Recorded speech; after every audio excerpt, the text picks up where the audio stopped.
निर्जला एकादशी का व्रत ज्येष्ठ मास के शुक्ल पक्ष की एकादशी तिथि को किया जाता है। हिंदू धर्म में एकादशी व्रत का मात्र धार्मिक महत्व ही नहीं है, ये व्रत मानसिक एवं शारीरिक स्वास्थ्य के नजरिए से भी बहुत महत्वपूर्ण है। एकादशी का व्रत भगवान विष्णु की आराधना को समर्पित होता है। इस एकादशी का व्रत करके श्रद्धा और सामर्थ्य के अनुसार दान करना चाहिए। इस दिन विधि पूर्वक जल कलश का दान करने वालों को पूरे साल की एकादशियों का फल मिलता है। इस प्रकार जो इस पवित्र एकादशी का व्रत करता है वह समस्त पापों से मुक्त हो जाता है। एक बार बहुभोजी भीमसेन ने व्यास जी के मुख से प्रत्येक एकादशी को निराहार रहने का नियम सुनकर विनम्र भाव से निवेदन किया कि महाराज, मुझसे कोई व्रत नहीं किया जाता, दिन भर बड़ी तीव्र क्षुधा बनी ही रहती है, अतः आप कोई ऐसा उपाय बतला दीजिए जिसके प्रभाव से स्वतः सद्गति हो जाए। तब व्यास जी ने कहा कि तुमसे वर्ष भर की संपूर्ण एकादशी नहीं हो सकती, तो केवल एक निर्जला का व्रत कर लो, इसी से साल भर की एकादशी करने के समान फल हो जाएगा। तब भीमसेन ने वैसा ही किया और स्वर्ग को गए। इसलिए यह एकादशी भीमसेनी एकादशी के नाम से भी जानी जाती है। निर्जला एकादशी का बहुत अधिक महत्व है। निर्जला यानी यह व्रत बिना जल ग्रहण किए और उपवास रखकर किया जाता है, इसलिए यह व्रत कठिन तप और साधना के समान महत्व रखता है। हिंदू पंचांग के अनुसार वृषभ और मिथुन संक्रांति के बीच शुक्ल पक्ष की एकादशी निर्जला एकादशी कहलाती है। इस व्रत को भीमसेन एकादशी या पांडव एकादशी के नाम से भी जाना जाता है। पौराणिक मान्यता है कि 5 पांडवों में एक भीमसेन ने इस व्रत का पालन किया था और वैकुंठ को गए थे, इसलिए इसका नाम भीमसेनी एकादशी भी हुआ। सिर्फ निर्जला एकादशी का व्रत कर लेने से अधिक मास की 2 एकादशियों सहित साल की 25 एकादशी व्रत का फल मिलता है। जहाँ साल भर की अन्य एकादशी व्रत में आहार संयम का महत्व है, वहीं निर्जला एकादशी के दिन आहार के साथ ही जल का संयम भी जरूरी है। इस व्रत में जल ग्रहण नहीं किया जाता है, यानी निर्जल रहकर व्रत का पालन किया जाता है। यह व्रत मन को संयम सिखाता है और शरीर को नई ऊर्जा देता है। यह व्रत पुरुष और महिलाओं दोनों द्वारा किया जा सकता है। इस व्रत की कथा इस प्रकार है। जब वेद व्यास ने पांडवों को चारों पुरुषार्थ धर्म, अर्थ, काम और मोक्ष देने वाले एकादशी व्रत का संकल्प कराया था, तब युधिष्ठिर ने कहा, जनार्दन, ज्येष्ठ मास के शुक्ल पक्ष में जो एकादशी पड़ती हो, कृपया उसका वर्णन कीजिए। भगवान श्री कृष्ण ने कहा, हे राजन, इसका वर्णन परम धर्मात्मा व्यास जी करेंगे, क्योंकि ये संपूर्ण शास्त्रों के तत्वज्ञ और वेद वेदांगों के पारंगत विद्वान हैं। तब वेद व्यास जी कहने लगे, कृष्ण और शुक्ल पक्ष की एकादशी में अन्न खाना वर्जित है। द्वादशी को स्नान करके पवित्र होकर फूलों से भगवान केशव की पूजा करें, फिर पहले ब्राह्मणों को भोजन देकर अंत में स्वयं भोजन करें।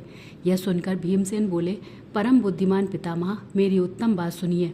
राजा युधिष्ठिर, माता कुंती, द्रौपदी, अर्जुन, नकुल और सहदेव ये एकादशी को कभी भोजन नहीं करते तथा मुझसे भी हमेशा यही कहते हैं कि भीमसेन, एकादशी को तुम भी ना खाया करो, परंतु मैं उन लोगों से यही कहता हूँ कि मुझसे भूख नहीं सही जाएगी।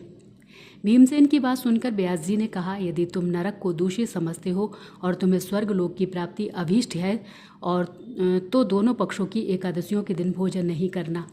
भीमसेन बोले, महाबुद्धिमान पितामह, मैं आपके सामने सच कहता हूँ, मुझसे एक बार भोजन करके भी व्रत नहीं किया जा सकता, तो फिर उपवास करके मैं कैसे रह सकता हूँ। मेरे उदर में व्रक नामक अग्नि सदा प्रज्वलित रहती है, अतः जब मैं बहुत अधिक खाता हूँ तभी यह शांत होती है। इसलिए महामुनि, मैं पूरे वर्ष भर में केवल एक ही उपवास कर सकता हूँ, जिससे स्वर्ग की प्राप्ति सुलभ हो तथा जिसके करने से मैं कल्याण का भागी हो सकूँ। ऐसा कोई एक व्रत निश्चय करके बताइए, मैं उसका यथोचित रूप से पालन करूँगा। व्यास जी ने कहा, भीम, ज्येष्ठ मास में सूर्य वृष राशि पर हो या मिथुन राशि पर शुक्ल पक्ष में जो एकादशी हो, उसका यत्न पूर्वक निर्जल व्रत करो। केवल कुल्ला या आचमन करने के लिए मुख में जल डाल सकते हो, उसको छोड़कर किसी प्रकार का जल विद्वान पुरुष मुख में न डालें, अन्यथा व्रत भंग हो जाता है। एकादशी को सूर्योदय से लेकर दूसरे दिन के सूर्योदय तक मनुष्य जल का त्याग करे तो यह व्रत पूर्ण होता है। इसके बाद द्वादशी को प्रभात काल में स्नान करके ब्राह्मणों को विधि पूर्वक जल और सुवर्ण का दान करे। इस प्रकार सब कार्य पूरा करके जितेंद्रिय पुरुष ब्राह्मणों के साथ भोजन करे। वर्ष भर में जितनी एकादशियां होती हैं उन सब का फल इस निर्जला एकादशी से मनुष्य प्राप्त कर लेता है, इसमें तनिक भी संदेह नहीं है। शंख चक्र और गदा धारण करने वाले भगवान केशव ने मुझसे कहा था कि यदि मानव सबको छोड़कर एकमात्र मेरी शरण में आ जाए और एकादशी को निराहार रहे तो वह सब पापों से छूट जाता है। कुंती नंदन, निर्जला एकादशी के दिन श्रद्धालु स्त्री पुरुषों के लिए जो विशेष दान और कर्तव्य विहित है उन्हें सुनो। उस दिन जल में शयन करने वाले भगवान विष्णु का पूजन और जल में धेनु यानी पानी में खड़ी गाय का दान करना चाहिए। सामान्य गाय या घी से बनी गाय का दान भी किया जा सकता है।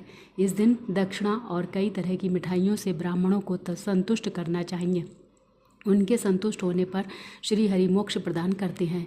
जिन्होंने श्री हरि की पूजा और रात्रि में जागरण करते हुए इस निर्जला एकादशी का व्रत किया है, उन्होंने अपने साथ ही बीती हुई 100 पीढ़ियों और आने वाली 100 पीढ़ियों को भगवान वासुदेव के परम धाम में पहुंचा दिया है।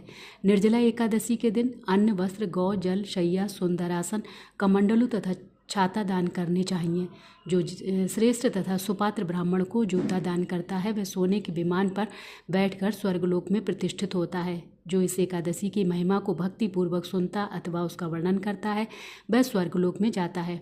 चतुर्दशी युक्त अमावस्या को सूर्य ग्रहण के समय श्राद्ध करके मनुष्य जिस फल को प्राप्त करता है वही फल इस कथा को सुनने से भी मिलता है। भीमसेन, ज्येष्ठ मास में शुक्ल पक्ष की जो शुभ एकादशी होती है उसका निर्जल व्रत करना चाहिए।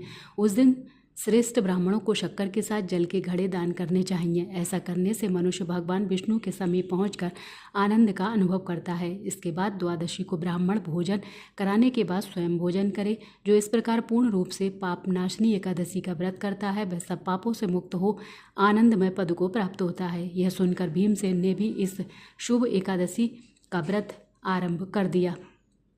जय श्री कृष्णा। राधे राधे।